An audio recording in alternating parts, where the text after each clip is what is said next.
This has to be one of the most spectacular locations we've ever been to on Time Team. This is Knockdhu, a magnificent promontory overlooking the coast of County Antrim, Northern Ireland.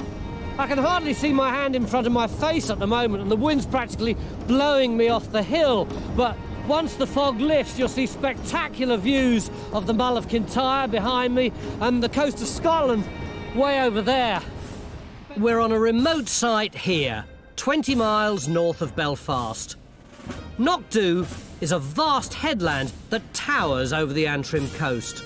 And on its summit is this, a giant prehistoric earthwork of man-made banks and ditches.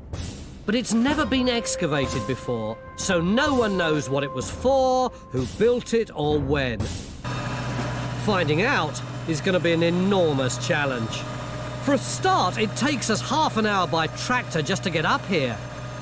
And once on top, you're battered by the fierce winds and rain.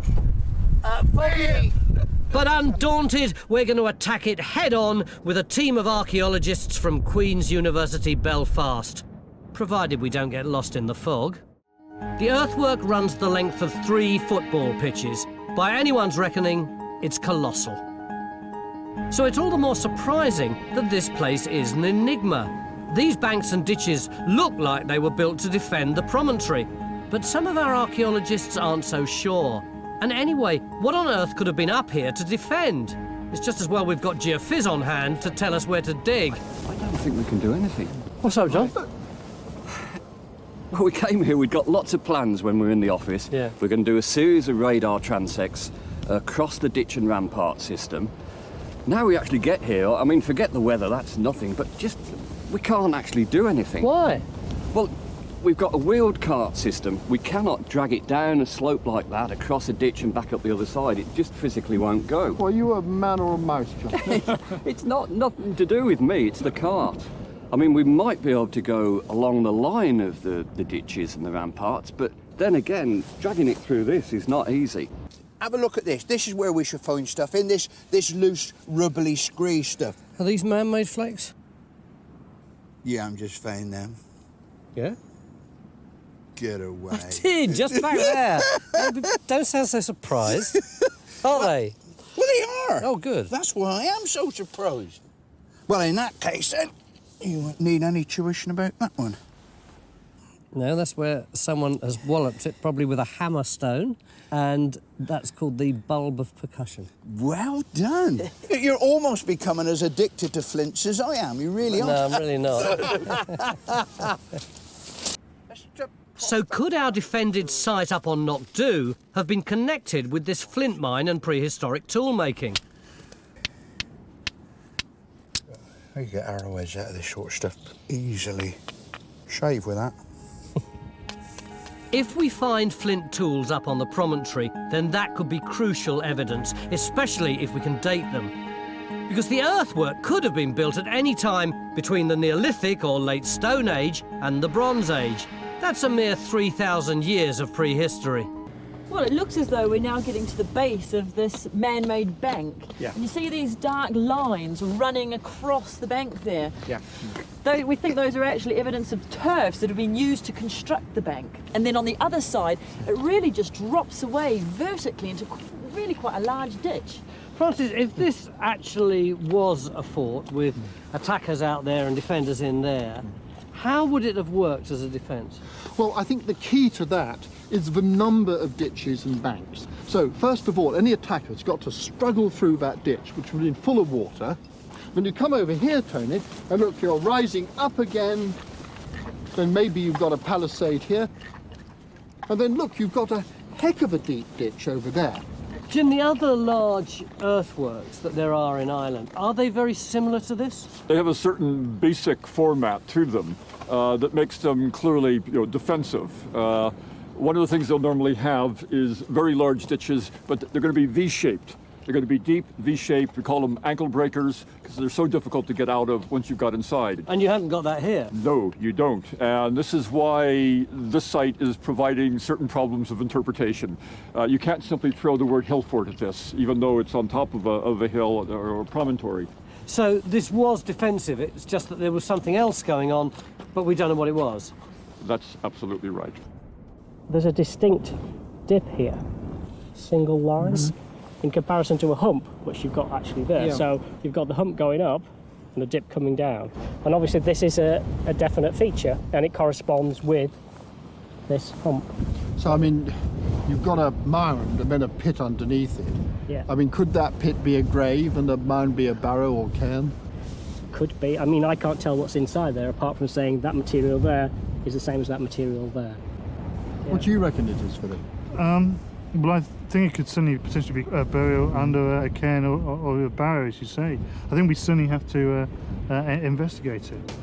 If the dip on Ian's radar is a grave, then maybe the promontory was at least partly a place for the dead, a prehistoric cemetery. On the other hand, Phil spent the afternoon trying to prove people were living up here too. Phil, this is where you were looking for some kind of Bronze Age roundhouse, isn't it? How have you got on? We've got it, Tony. I mean, I can't be absolutely certain that it's Bronze Age, but we've certainly got the roundhouse. Look, we've got this tumble of stones. They spreads round in a big arc coming round here in this quadrant of the roundhouse. I think this is probably where the wall has actually fallen down the slope. So we've got our roundhouse. And crucially, we've got some finds. Look at that lot. That is all worked flint. Oh, there's a lot of these, isn't there? There must be at least 10 or 20 pieces there, and we've actually got one here that's been retouched into a tool. Look, somebody's chipped off that flint there and retouched that into a little scraper. And all this work flint is coming from the floor of the hut. Great, our first tool. So we think we've got evidence of people living here. We think we know what they did with their dead. But who were they and when were they around? We need dating evidence. Hopefully we'll get that tomorrow. It's 10:45 on day 2, and we're opening a third trench here to excavate the mound with a dip underneath it that we picked up on the radar yesterday. If this is a stone-lined grave, it'll give us a pretty accurate date for this part of the site. As I understand it, Raksha, if these are post holes, we could be looking at a palisade that's made up of like one large one and then lots of little, almost stake-like post holes in between. Back in Trench 1, there's been a breakthrough. We found the first evidence that the earthwork was fortified. This looks pretty convincing. This is a huge one here. You've got one at the top. Yeah. And then we've got lots of kind of smaller tentative ones, don't we? Yeah, I mean, this could be one here. A bit further down. This could be one here, and then an interesting one down here, which at the moment, actually, can you see that orange there? Yeah. That could be some burned clay. And there's actually charcoal fleck in it, and from past studies on these things, they're often a good indicator for actual post holes. These post holes could have been used for the sharpened wooden stakes of a palisade built on top of the earthwork to defend whatever was up here. And there's now more evidence for that in Trench 3, because what we thought was a grave for the dead actually turns out to be a place for the living. What it looks like we have is that looks to be a foundation trench associated with a roundhouse. Ah, yeah, you can see there is this dark stripe across there, and they're lovely sort of packing stones really rammed in there to make a good foundation. Yeah. So the roundhouse sort of goes upslope here, and I believe there are another 2 potential roundhouses just a bit further up. But the fact is that if you open up this little area and you inadvertently stumble upon a roundhouse, you don't know it's here. I mean, if we don't know that this one's here, how many more roundhouses were there? The whole hillside could be smothered in roundhouses. We've now confirmed not 1 but 2 roundhouses that Phil believes could be part of a much bigger settlement. And Stuart's already started finding signs of it right across the promontory. When you start to look at these slopes closely, what you can see are very distinctive roundhouse platforms, some of them with banks. And we've got one over there. But round this knoll, I've now got, it's about 6 on this slope here. There's another 2 just over the crest and another possible one over there. I've been over the entire promontory I'm convinced at the moment we've only got a very small number of them. Yeah, okay, but I mean, yesterday we didn't know that there were any up here. Now we're saying, oh, we only know about 10. I mean, I think that's incredibly exciting.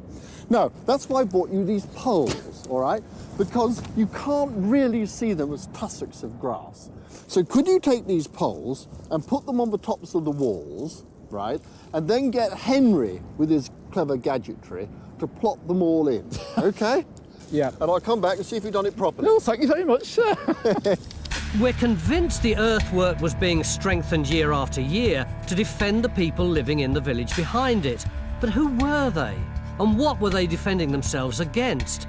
Big questions for the last day. Oh, I've still got some odd bits of flint here. Back at the roundhouse in Trench 3, we've had another small breakthrough. God, that's enormous. Just ease that out. Oh, wow. Oh, look at that. Even I would recognise that. Isn't that gorgeous? That's actually a touched-up edge around there, isn't it? Yeah. That's handmade. So that's going to be a scraper. That is the best piece we've had, and that is a real tool. Yeah. That's great, but we're still desperate for a date, something a solitary scraper can't give us. We need results over at the entranceway in Trench 4. Yesterday, late afternoon, Francis and I were walking up here in the thick fog towards what we thought was some kind of ancient gateway. And we were saying how spectacular it must have looked up here to prehistoric people, except, of course, we couldn't see anything. But we can now. Mind you, this isn't the only spectacular thing up here, is it, Francis? No, it isn't, Tony. I mean, I think we've been turning our back on the most important part of the site because we've been obsessed with those houses and things, and fair enough. But this would have been the sort of ceremonial centre of the site. This was the only major entrance into it. And you came from that direction, and then these earthworks focus you around this corner. Everything is designed to focus people around here and into the entranceway. Tracy, that scatter of stones along there, do you reckon that actually is some kind of roadway? I don't think there can be any doubt about it now, Tony. It's really nice. You've got these large stones here. They're running along the edge. They seem to form curb line to the edge of this road. And in areas where it's undulating, they've put these smaller stones in. Basically, they formed a really nice, hard, flat platform for a road surface to come through. Couldn't this just be 17th century or whatever? No. The only thing we've got from the surface of this so far has been flint flakes, worked flint. I think we've got to be looking at an early date and could well be Bronze Age. Fantastic. Finally, we're getting close to dating our site, with some time in the Bronze Age, roughly 4,000 years ago, looking most likely. And what an impressive sight this entrance must have been. Probably with a guardhouse controlling access to the village beyond. Now, the thing is, Tony, you'd have walked on this roadway, we don't know how far it extends, and then if you're heading towards the houses over here, you come into the interior, right? Now, if you look up on the left up here, on the skyline, there are some lumps and bumps. Now, I think they could well turn out to be cairns where the ancestors were buried, overlooking the houses and overlooking the gateway. So you come in through this spectacular entrance with that amazing view behind you. You come up here, the first thing that you see is the ancestors, and beyond it, you've got a view out to the sea. You've got it. The sea, perhaps the single biggest clue to what happened on this hill, has been staring us in the face all the time. We know that people in Antrim were exchanging stone tools with communities on the other side. We found plenty of worked flints in our roundhouses, probably from the mine at the foot of the hill. So could trade across the sea explain who these people were and why they were here? In the Bronze Age, don't forget that people had already been navigating these waters for thousands of years, and they would have had those skills passed on from father to son. How would they actually physically know where they were going across these waters? This isn't rocket science, it's coastal navigation, and it's so fortunate in this area where Scotland is only 15 miles away from Northern Ireland. Most days you can see one headland from another. What sort of boats would they actually use for this journey? They certainly had dugout canoes or log boats, and I found one about 30 miles south of here. This boat was found on the seabed and it was dated to 5,500 years ago. In that form, it wouldn't really have sailed. It would have needed an outrigger. Oh, to stabilise it. Think how fast that would have been. A long, narrow boat that goes so quickly. Right. You know, don't think of them as very backward people getting around slowly. They got about very nicely, thank you. The fact is that 5,500 years ago, these prehistoric people were more confident at finding their way across the sea than across the land, crafting dugout canoes from tree trunks to navigate the ocean. Yesterday afternoon, we'd extended Trench 2 here to see if we had a vegetable garden or farmyard next door to Phil's roundhouse. It is neither, but something far more exciting. Well, we're making progress, Francis. We've got the potting shed. Or it's another roundhouse. No. I think it is another roundhouse. Firstly, we had loads and loads of work flint in there. Secondly, we've got this stonework here, which is just like that roundhouse over there, bit of a giveaway. And then when you start to look, you can see that it comes round in a perfect circle and then returns down here and round. Hey, hold it. I mean, you're about to hit that house. No, you're not actually going to hit it. They are just very close. You've got one wall of one house there and one wall of one house there. They are separated by that much. Right. So, I mean, I would imagine that house is probably later than that house, wouldn't you? Those houses cannot be that close and be standing at the same time. It's impossible. Yeah. They must be separate buildings at different periods. But I mean, this is fascinating, Phil, because I mean, you know, we're getting phases in the big ditch system, and we're now getting phases in the settlement. It's all sort of coming together, isn't Well, exactly. By phasing, it just shows just how much we can stretch the length of the time that people have been living up here. It's 5 o'clock, and our 3-day battle against the elements is over. At times, we've scarcely been able to find our way in all the rain and fog, but considering what we've found, it's been worth it. Because what we do know is that a major Bronze Age community lived up here that until now, no one knew it even existed. We think that people reached this place by following a processional path that ran from the coast below, up and round the cliff top. When they arrived, they were met by this giant defensive earthwork that protected the settlement behind it, but also demonstrated the power of the people living here. You went through a grand entrance into a village of at least 150 people who survived up on this exposed hilltop with little more than flint tools. Time Team is 100% independent and funded by our incredible fans. Joining Patreon gives you access to exclusive interviews, 3D models, masterclasses, and more. Please join us on this exciting journey. We need more support to make more episodes. Utrecht in the Netherlands was once on the northern frontier of the Roman Empire, which at one time extended from Hadrian's Wall in Scotland all the way across to the Black Sea. In the Netherlands, the frontier followed the course of the River Rhine, which was the main supply route used to get goods and soldiers out to Britain, the island on the very edge of the known world. After a couple of years of Roman archaeology, we're still left with a few problems we hope to solve. Have you got time with the building work? Well, if it's almost on top of you. To be honest, it's the last round of Roman archaeology. Right. The building is getting close. Yeah. OK, so we haven't got very long. What are the things that you want us to resolve for you? Well, we've got this Zandveld site. We've got a collection of amateur finds and some trial trenches in the neighbourhood, suggesting a military site, but we're not sure, really. You said two problems. Yeah, there's not a problem over here. That's a river bench. We excavated one ship, a Roman ship, a couple of years ago. But now, after that one was excavated, we discovered another one, and it's still there. So we want to know the date of this ship. So you didn't excavate? We didn't excavate, it's still there. It's over there, just a couple of meters down there. None of us can quite believe it. Buried just 2 meters under here is an intact Roman boat. So where's the pointy bit, the prow? Well, we've found one end of the ship somewhere over here, and, well, we expect it to be running 30 meters in that direction. 30 metres? What, I mean, in other words, it goes right through those trees then? Well, deep down under, really. I mean, it's going down very steep in that direction. Eric, I mean, look at this. This is so dry. What makes you think it's still going to be well preserved in the ground? Well, I hope it still is. I mean, it was there 2 years ago when with the same conditions. I mean, it's waterlogged really. You have the groundwater table is, well, this deep, I guess, Right. at the moment. We've got to find it first, haven't we? I think so. We know it's here, mate. And look, we've got a digger. Let's use it. Let's get started.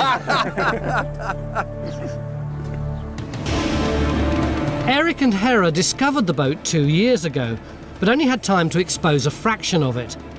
Essentially, our goal is to find out how old it is, and personally, I can't wait to get my first glimpse of a genuine Roman boat. But we're also going to try to help sort out what was going on at the Zandveld site that was further along the river. Eric and Hera discovered a Roman watchtower in this area, but because of pottery finds in this field, they think there may be a small Roman fort here too. They're hoping Geophyz might be able to locate it for them. Roman forts on this frontier were built within half a day's march of each other, and several have been excavated. The dig here at Alphen Fort turned up many well-preserved Roman coins like this one, which tell a story in themselves. So, as the first trench gets underway at the Zandveld site, I'm going to check how Phil's getting on locating our Roman boat. Phil? Go! Is this stuff what Eric's guys laid down last time? Yeah, this is the polythene that's directly on top of the boat. This plastic sheet was put down to keep the moisture in the soil and help preserve the boat until this excavation could happen. There she is. Look at that. Oh, look at that. Can I come in, Phil? Yeah, come and have a look at this. I mean, look at that. You can't. Look at that. I mean, listen to that. That's as solid as rock, isn't it? Eh? Super. Yeah. Wow. Come on, you're enjoying this, I aren't you? certainly am. I mean, that could have been in the ground for 5 years, couldn't it? But you know, it's been there for 2,000 years. Phil, what's that lump just below this new piece of wood? Well, we've got one here, and one there, and another one there. These are big chunks of volcanic rock, and Jaap reckons they've fallen into the boat from the riverbank. Surprisingly, there's no natural stone in the Netherlands, and it appears that the Romans shipped in basalt rocks from Germany to try and stop the river eroding the road along the frontier. Over at the Zandveld site, the news isn't good. The Geophyz survey hasn't revealed anything that looks obviously like a Roman fort. Worse still, having decided to investigate this intriguing blob on the plot, our one and only trench allowed in this area has revealed what looks like modern rubbish. It's copper. It's a can, really, but particular strange form. What's it? No, that's not ferrous, so That I'm not wouldn't seeing explain. that, no. That wouldn't explain your signal. But the bit of wire could. Of course, there could be more here than just bits of wire. There could be Roman finds deeper down in this trench, and we'll find out tomorrow. But there is some positive news from this site, because Rakshas's trench, put in here outside the scheduled area, has found some Roman pottery to compare with these pieces that were found here some time ago. That's a piece of 1st century stuff, isn't it? Flavian. You know, these two pieces tell me straight away we've got two totally different dates, haven't we? That's well on into the 2nd century. That's perhaps up to 100 years later. And that flagon. This all screams Roman army to me, doesn't it? This quality of assemblage. Yeah, I mean, we have a few hundred pieces of pottery, and normally, if you have a native site, you would have expected 30–40% of handmade ware. Right. And there's nothing. No. I mean, not a single piece. What about the stuff you found, Raksha? Well, I found quite a lot over quite a long date range. There's this. Oh, yeah. Sort of same in- Another 1st century piece, very distinctive. What about that? we have Ah, that. more of the white flagons. Mhm. Yep. Yep.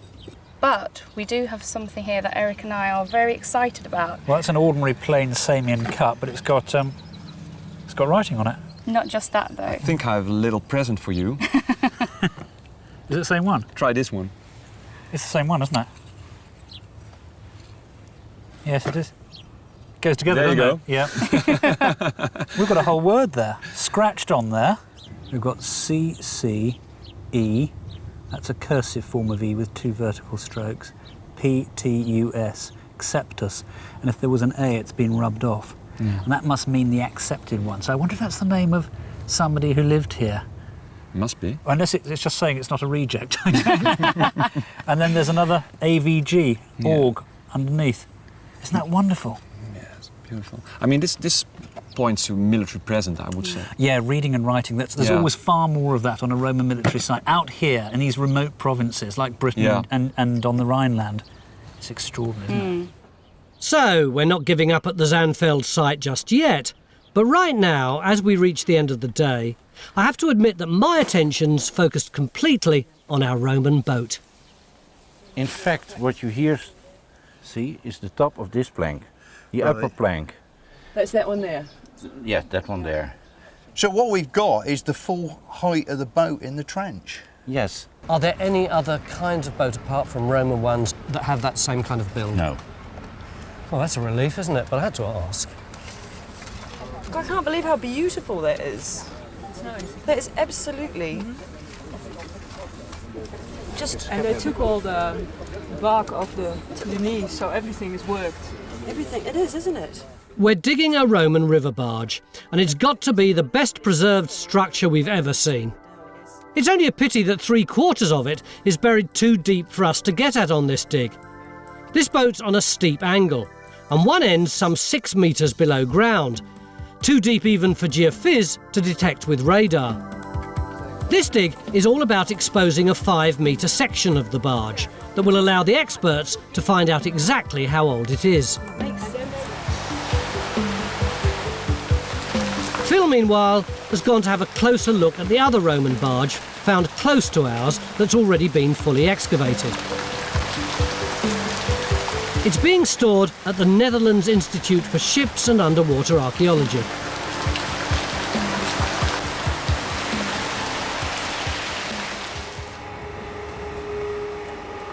And it's just been raining. Joining Phil on this trip is British woodworking expert Damien Goodburn. Unbelievable. Absolutely unbelievable. This is the bow end. Up there. Is that the front? That's the front. That's the mast. And in that big block, that's where the mast goes, yeah, that's is the it? mast, yeah. We didn't find it, but there was a mast in there. I mean, probably carrying a sail, but also used for towing, with ropes. for pulling the boat. Yeah. I mean, the quality of the planking, and I mean the techniques, the woodworking skills, incredible, isn't it? I mean, you can still see some of the original saw marks where the saw used to cut the planks went up and down and left scratches on the surface here. The axe marks preserved on the side of the frame timbers here. The tool was being used in this direction to trim up the edges of this strengthening timber here. To me, it's the scale of it. I mean, it's big enough seeing half of it, but when you think about what it's like full size, it's enormous, isn't it? It's enormous. What Phil's looking at is half the length of the boat, which has been cut into 2 for ease of storage. These barges are a bit like a punt, and this one measures 2.5 metres wide by 25 metres long. Do you know what they would have carried in this? Because presumably you could have got a hell of a cargo in it. Yeah, we did some calculations, and actually when you would have dumped it full with grain, or for instance something like that, that would have been too heavy and the ship would have sunk. So we think loose goods that you could place throughout the ship. Where we're digging on our boat is at an end. Let's go up and have a look at that. Oh God, look at the size of these nails. Yeah, I mean, the preservation's fantastic. You can actually see some of the hammer blows of the smith that made the heads of those nails. I mean, there are like 40,000 of these in the ship. 40,000? That's amazing. And they go literally all the way along. They're all perfect, amazing. Now, here we are. This is our end of our boat where we're probably digging. well, you don't know that for sure, Phil. I mean, it may be, but, you know. Well, that has got to be the crucial question then. If we can find that block where the mast would have been, then we know that we're at the bow end. Well, it may be a while before we find out which end of the barge we're revealing, because to piece together the story of this boat, every bit of evidence has to be recorded, even the basalt blocks scattered around the trench. Eric, the high-tech boys have moved in. Yes, it's a drawing arm, really. It's a mechanical thing, which you can follow the beams and planks, and it sends coordinates to the computer. So it's just mechanical, and you just follow the lines of the beams and planks. And does it do it 3-dimensionally then? Yes. So it's essentially for recording? It's a recording, it's a drawing arm, we call it. Back in England, we've got a bloke called Steve who does that with a pencil. Damien, you don't do suspense, do you? Well, no, I mean, oh, wait a minute, that's fantastic. Look at that. Oh, that is a bit, God, that is a bit nice, isn't it? Some size, isn't it? I tell you what, when you see that against the other one that we've just looked at, that has got to be twice the size of Something the one like that, yeah. I mean, you're talking about twice the capacity at least, twice the volume of cargo. And what amazes me too is the condition of the timbers. The timbers are every bit as good condition as what we've seen today, aren't they? Yeah. And the size of them too. What's your first thoughts? Well, it's fantastic. I mean, we should be finding these things in England. We're not, so we have to come here to find them. They'd have had them in England. Well, I think it's likely. We've got lots of Roman ports. We've done a lot of work in Roman port excavation, especially in London. We've got seagoing ships of the period of Demesne 140 AD-ish, and we haven't found the river barges. We've got dugout boats, we've got seagoing ships, and we're missing this link. This is a missing link. And now, after a hard day's digging, we're beginning to see the details of this boat. Phil's first question, though, is fairly basic. Do we now know which end we're digging? I think there is 80% chance that we now know what end of the ship it is. For the masthead would be on a quarter of the length of the ship, seen from the front end. From the front end. Yeah. So does that mean it would be in here? It would necessarily be in this trench. If it was the front end. So we can say 80% certain that this end is the stern. Yes. The back end of the ship, yeah. That is amazing.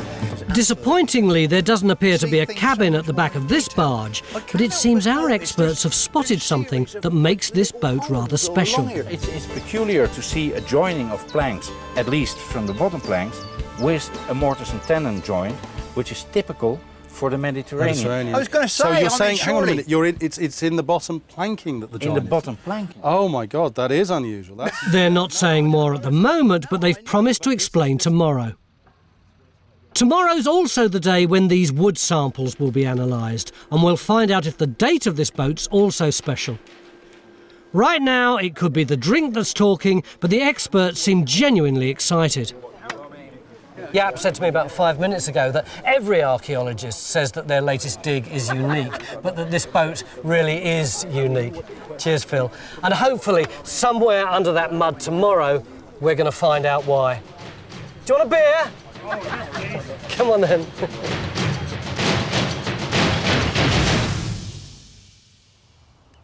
Beginning of day 3 here in the Netherlands, on the old northern frontier of the Roman Empire. And one of the downsides of being here is that we can't show you more of this very beautiful country, because guess where Time Team are digging? Right in the middle of a building site. I don't think the archaeologists are even aware we're on a building site.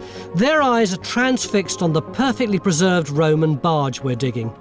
And today's the big day when we'll find out most about it. But first, there's still a bit more boat to reveal.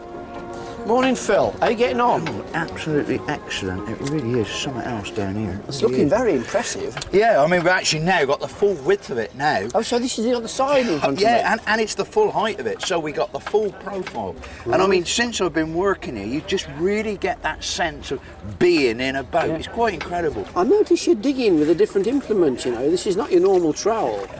But you see, the normal trowel is never far away, is it? I mean, what's that are you using? Well, it's a kitchen spatula. Oh, right, It's wooden, you see. This is what, to save damage in the wood, presumably? That's right. The other favourite tool is your hands. And then, of course, to get it really clean, you sponge it down.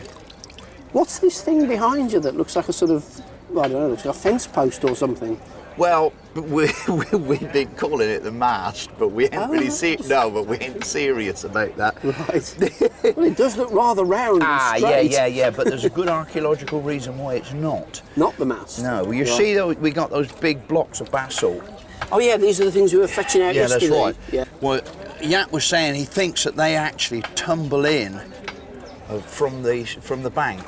and they've actually tumbled down across the base of the boat. Right, yeah. Well, now you see, there you've got basalt down there, but this pole is actually on top of the basalt. So if the basalt's got nothing to do with the boat, this certainly hasn't. So you think perhaps it's a tree stump or something? Yeah, like just that? something that has just settled in, and I suppose as the water level's gone, it's settled against the side of the boat. A 35-metre-long barge like ours would never make it across the North Sea, and the goods would be transferred to a seagoing ship like this.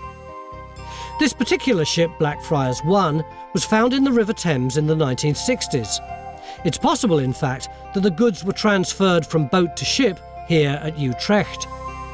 The name Utrecht means trajectum, which means the crossing point. People assume sometimes it just means crossing from one side of the river to the other, but it can also mean crossing from the river system into the sea. And then, do they cross straight over from Utrecht to Britain? Not quite. It is easier to sail down along the coast into the delta. This is down here somewhere? Down here where the big islands are, yes. It's near the modern ferry ports of places like Vlissingen or Flushing. And it's basically from there over you get a good sailing straight into the Thames estuary. They probably used local people to make the aisles, the L-shaped pieces of wood. Chaps that were normally making dugouts.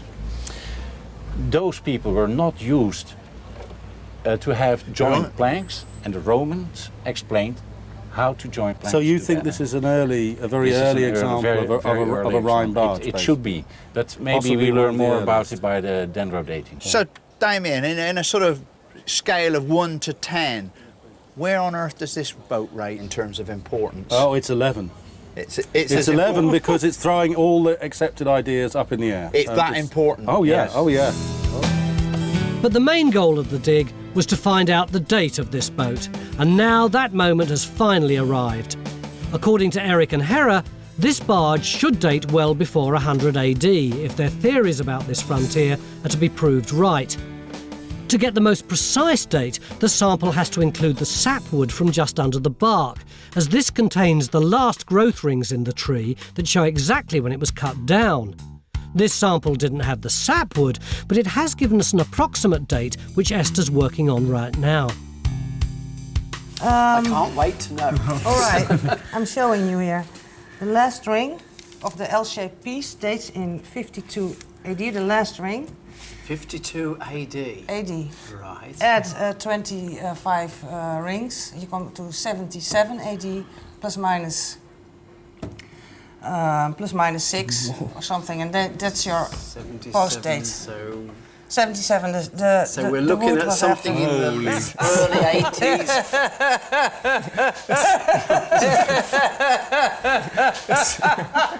Well, I thought there'd be some reaction, Eric.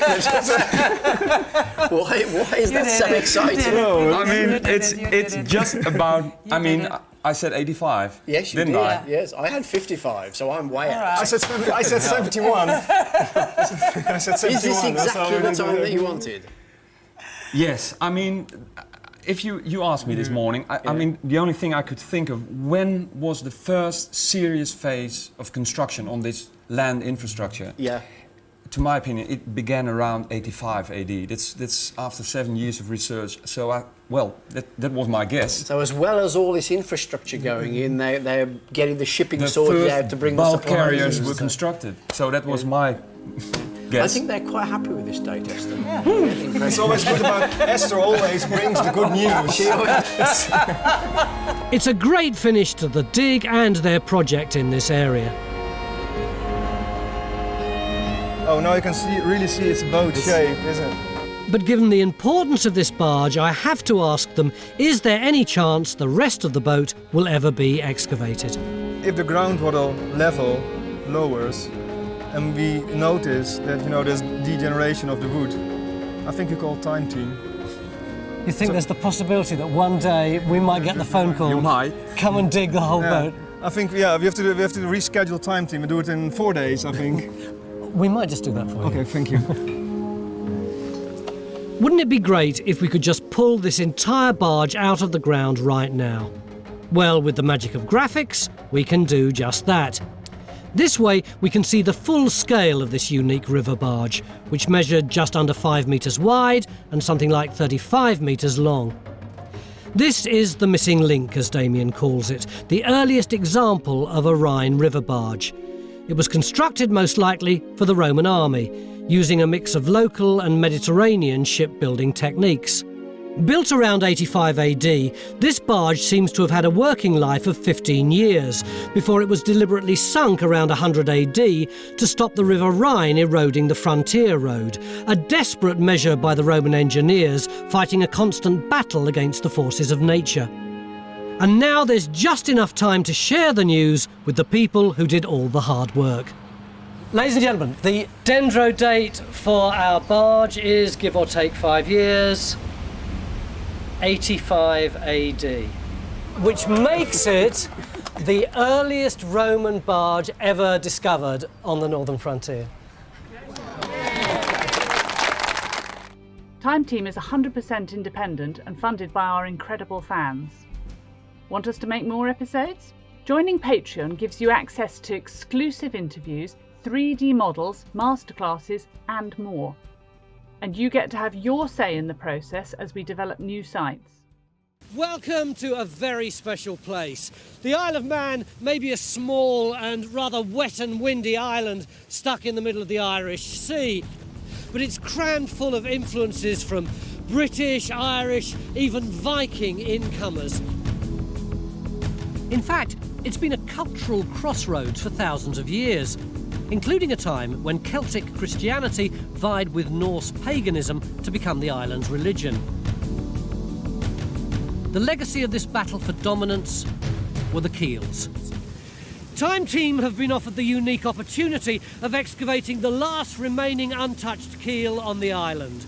We'll bring all our modern archaeological techniques and Phil Harding to bear on an investigation into the spiritual heart of the Isle of Man. This is the last chance anyone will have to dig a Keeill. But we won't just investigate the chapel. We also want to understand the archaeology surrounding it. I think this is in situ then, this stone here? Well, Andy?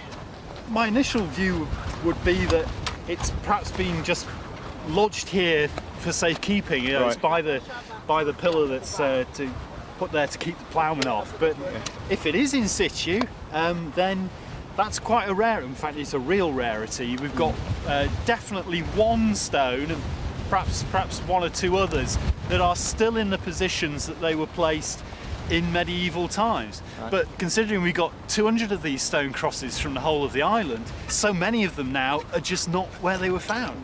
What's exciting is we're digging here now where we think the Keeill is, and there appears to be an enclosure around it. Yeah. You know, there's so much more information in the latest results. So where else do you want to dig? Well, I think we've got to look at these ditches out here. Well, I've already marked a line out over What's there. a downslope on that side? Taking in the two and internal. There have been burials discovered here before, so we could have an early Christian cemetery surrounded by an enclosure ditch. That could explain the presence of one of these ditches on the geophys, but two concentric ditches are much more of a puzzle. Hopefully, Matt's new trench will help resolve that particular archaeological mystery. But we're also interested in the graves John's identified in this trench, because carbon dating burials will help us build a timeline, and that's vital if we're to tell the story of the Keeill and its surroundings. Andy, look at these voids here. Look, this is absolutely diddled with them. And yet somehow, in among the golfing bits and bobs, Phil believes he may just have uncovered the first elements of the chapel, just a metre away from the carved stone cross. It's really hollow. Well, could be you've got a grave. I mean, we thought maybe this stone was a grave marker. These might be the slabs overlying that grave. Surely one of the crucial questions we wanted to answer was whether or not the graves were earlier or later than the stone-built chapel. To me, a row of stones is a wall. Do you think this is a wall? The way it's put together is not unlike walls that I've seen on these sites. Could be. We've got a lot of very white, water-worn pebbles coming up now. Yeah, the quartz, aren't they? Can you see that? Look. Oh, that's a big one. That really is. There's There's a real variety of sizes of these. I've been looking at some in the incident room. There seems to be spreads of them around keels, and particularly around the eastern end of keels. So maybe they're being used to decorate altars or something like that as well. It looks like we may have the eastern end of the keel. Now all we have to do is find the rest of it. The only problem is, I don't know when we'll get the chance to investigate this field, because the archaeologists are getting very excited about Helen and Rakshaw's stone-lined grave, which appears to have completely protected the body inside it. No earth, no dirt, just a fantastically preserved skeleton. I've never ever seen a grave with no dirt in it. I know, it's really, really spooky, isn't it? It is. Nothing collapsed in it. It's exactly as it was when the lintels were put on it. I've never seen anything like that, never in all my life. Never. On top of that, Matt has now found the full extent of his kist burial. So that, at least we know where the top of it is now. Right, we can shovel all that. As well as locating another grave at the other end of his trench. We are beginning to get what almost certainly is the northeast corner of the keel. In fact, the only place we don't seem to have a burial is in the Keeill trench. But Mick believes what was once Phil's potential grave has turned into something even more interesting. It looks like a little stone box with a lid on it. I'm wondering whether it isn't some bone deposits, almost like a shrine or something like that. I'm really intrigued with that. I'd be interested to see what's inside it. What you got down your end, Bridge?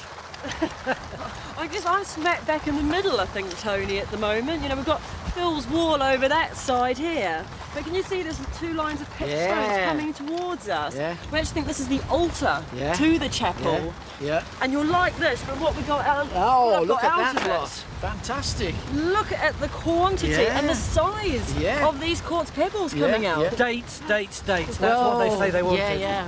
This is still the problem, isn't it? What we have to do is we have to pull this thing together very, very carefully, very, very systematically, and do things in terms of relative stratigraphy. In other words, one thing is earlier or later than another. That's the way we've got to do it. And in fact, the bones are our best bet because we may get a radiocarbon date from them. That's going to be the clincher. But I mean, it's absolutely fantastic what we've got. You know, I mean, it's like all the stuff you see in Ireland, Wales, Cornwall, all bundled together in one little hole. It's wonderful, absolutely wonderful. This has been a really wild day. Not just the crazy weather, but the archaeology has been extraordinary too. This is just the first of a whole number of graves that have been popping up all afternoon. But that may just be the beginning, because Stuart's been for a wander and he thinks that this Keeill and cemetery site extends not just to the edge of this field, but way over there into the other field too. If he's right, you can't help wondering just quite how important this whole site is. We're not used the right tool for the job. All right, it looks like Phil's Keeill will now keep him occupied for the rest of the dig. He's established 2 wall lines as well as the altar and what Mick thinks is a small stone-built relics box. It's measuring something like only 40 centimetres across there. Yeah. So I'm thinking if we can take this off and basically do a micro-excavation. But we still don't have a date for the Keeill, and we haven't worked out how it was constructed. In fact, we don't even know where the door is. And then there's the rest of the site, dominated on the geophysics by these 2 massive concentric ditches. All the graves we've discovered are inside this outer enclosure ditch, which is normal for early Christian burial grounds. Yeah, got it? Yeah. Ooh. Oh, I can see a skull, or part of one anyway. Right, okay. Yeah. Oh, well, yeah, look at these. That's the pelvis. Do you remember we looked through the gap earlier on and we said that the pelvis was right up against. I think these are fairly stable because they've got quite good... We're constantly searching for clues, and there's a hope among the diggers that it's not just the burials that will give us a date. 1, 2, 3. Oh, it's not so... We've already had 1 carved cross, and there's a chance that in among all this stonework there may be other more identifiable and dateable examples of writing or carving. It doesn't look anything deliberate, does there? Nothing man-made though, is there? Nothing deliberate. The Isle of Man's littered with stonework, demonstrating how different cultures came here and reinvented the island's language, religion and art. The best examples are across the island at Maguld, where a collection of stones show how Christian art evolved over hundreds of years, including the turbulent 10th century when Vikings settled on the island, bringing their pagan beliefs. Scandinavians didn't have a tradition of sculpting stone, but amazingly they take it, adopt it and adapt it, and the vast majority of the examples on the island date to the period after the Scandinavian settlement. So what's this one? Well, this one's broken, but almost certainly it would have had a cross at the top of the sculpture, because we have a number on the island where we have crosses at the top and Scandinavian imagery. So is it pagan imagery? Well, yes, there's some interesting figures here. There's profile of an otter here. It's holding a fish in its mouth, and there's a little figure down here holding a stone in its hand. That represents the god Loki from Norse mythology, casting a stone at an otter eating a salmon, which is from the Sigurd mythological stories. So you've got a Norse myth on a cross which is Christian? That's absolutely the case, and the Sigurd story is particularly significant because one of the most famous scenes in that story is that Sigurd kills a dragon and roasts its heart, and to test whether it's cooked or not, he sticks his thumb into the dragon's heart. It's very hot, so he sticks it in his mouth. Now, that moment, after he consumes the dragon's blood, he can miraculously then understand the words of the birds, and it has been argued that there may be a parallel between that and the Christian Eucharist, where we have enlightenment through the consumption of the body and the blood of Christ. So is this a case of the Vikings weaving their own myths into the Bible myths? Yeah, that's right. I mean, you can almost regard this sculpture as a teaching aid where someone is showing that there are parallels between the two different belief systems. This fusion of Viking and Celtic culture also had an effect on the island's architecture. Ah, now you see, yes. And Andy now believes that the construction techniques used in the Keeill suggest it's post-Viking from the 11th century onwards. At the moment, we seem to have a very nice face on the inside, but a very raggedy face on the outside. This wall, as it stands, is simply not wide enough to stand. The more I look at it, the more I feel that maybe these long walls might have an inner leaf that's stone, and then you've got a turf bank, effectively, providing mass to make sure that the stone walls inside don't spread. Any Rod, it doesn't still give me great cause for optimism that we've actually got a corner. Come on, sweetheart. It's almost halfway through day 2, and we've just started to lift the first of our skeletons from Matt's trench. It's quite delicate, so I don't want to... It's a bit dissolved, hasn't Yeah. it? So there's a little bit of new bone, a little bit of osteophytes on there. That's just damage while it's been in the ground there. So is that an ageing? Yeah, it's probably age-related. Mix decided this is a prime candidate for carbon dating, as it lies just inside the outer ditch, suggesting it was already here when the grave was dug. But more intriguing is the second burial in the trench, containing the skull of a child or youth, because this one has been cut through by the inner ditch, meaning this ditch is later than the burial, and this poses something of an archaeological conundrum. Are the ditches of two different dates, or are the burials? Oh wow! Oh, that look. is wonderfully preserved. There's something there that looks like it could be hair. On the other side of the site, the kist burial in Helen and Rakshaw's trench is causing a stir for a very different reason. It's the most incredible thing I've ever That seen. must be hair. In London, you have lead coffins that keep it as airtight as possible, and there's lots of preservation of soft tissue and hair. But this is quite unusual, isn't it? Well, it is, but then again, if you look at it, you've got fairly similar circumstances in that you have just got air within here. It's been kept at probably a fairly constant temperature. It's not been getting hot and cold and hot and cold. There's no soil lying over the top of it. So you've almost created the similar kind of circumstances, but over a much longer period of time in a stone coffin. Hair just doesn't normally survive in burials, especially 1,000-year-old ones. And this is a first for everyone on Time Team. Have you ever seen this before? Not in anything of this date, no. This has just come from the topsoil just above this grave that we found. Can you see along there? Oh my God. But there's no time for a congratulatory group hug, because an equally jaw-dropping find has just turned up in Matt's trench. Get it there. Believe it or not, these faint marks could belong to one of the earliest forms of writing in the British Isles, Ogham.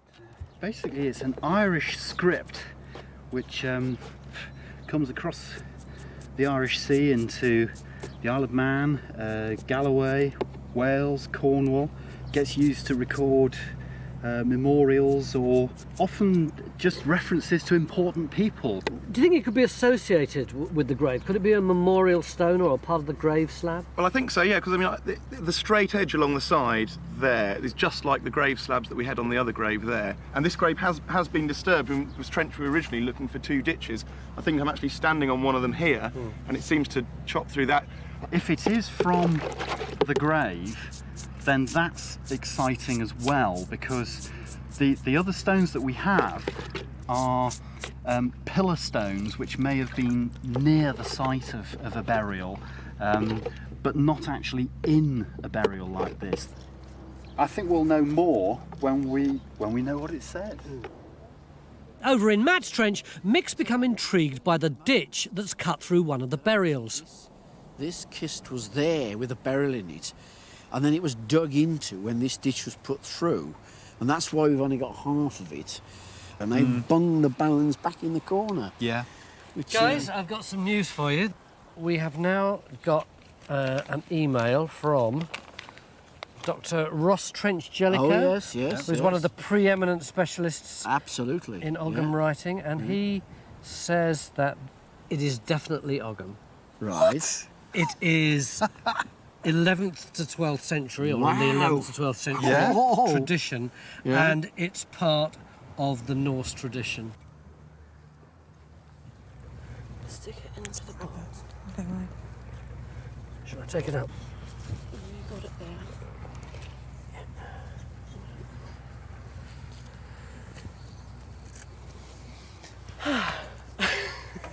Breathe again there. But it was the radiocarbon date of the skeleton that made the survival of this hair even more incredible.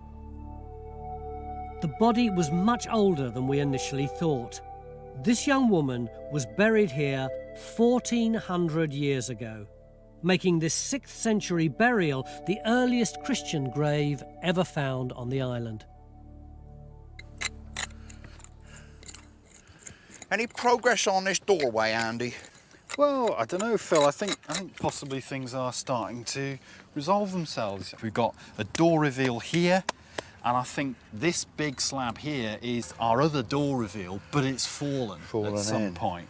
The other interesting thing is that we've actually found a little rivet. Good Lord. Now, whether that's out of the door, I'm really not sure. It's a bit on the small side, but... This is effectively our first proper find, isn't it? I think what's actually happening in here as well, they seem to be using, again, these angular bits of quartz, and they're putting them around the inside of the kist, and they've formed like a little box. And inside it was a lot of the soil. You can see here it's charcoal flecked brown, but it comes also down onto this very yellow clay, and that's where I'm stopping. It's almost like instead of using like a wooden box and putting it in there, they've used these to construct the box to contain something like relics. Now, one thing that's been nagging me since day one is that. Do you think that stone's got anything to do with your box? What I can say is that the dimensions fit. Well, it would actually slide in here. Literally just slide right here. And if this Keeill became less important over time, those relics may have been taken somewhere else. That would explain why this has been disturbed and then sort of put into the wall area that we can see now in this collapse. Well, logically, I suppose if they were going to empty that out, they got to take that out first. It would be the first thing to go. Yeah. Yeah. What venerated objects were in this quartz-lined box, we can now only guess at. But they lay at the east end of a chapel where priests once worshipped on a quartz floor and prayed at a carefully constructed stone altar. And all this inside the stone and turf-walled Keeill the Vikings built on a 500-year-old Christian cemetery, which itself occupied a burial ground that had already dominated the Manx landscape for over a millennium. After 3 days' hard work, we've now got only one mystery outstanding, and it just happens to concern one of the most important discoveries we've ever made. It seems to be as this word apparently means corner. I'll just leave you with that. Corner? And then I'll go into the more exciting stuff. Yeah, this is back for corner. Now this says Okoikat, which apparently means 50. And this says Ial, which means apparently group, gang, throng, maybe group of warriors, something like that. This dates to the 11th century, which is a really interesting period in the history of the Isle of Man. And in 1079, a man called Godred Crovan captured the island and established the Kingdom of Man and the Isles. He had been a mercenary at the Battle of Stamford Bridge in 1066, fighting for the Norwegian king. And he establishes the kingdom of this island. And the idea that this records 50 warriors, potentially, that came here in the 11th century, which was a small community, I mean, that would have had a serious impact. Look at his face, he hasn't said a word. Hello, my name's John Gator. Time Team is fan-funded by Patreon. This vital support helps us to make new episodes. Joining Patreon gives you access to exclusive interviews, 3D models and masterclasses, plus lots more.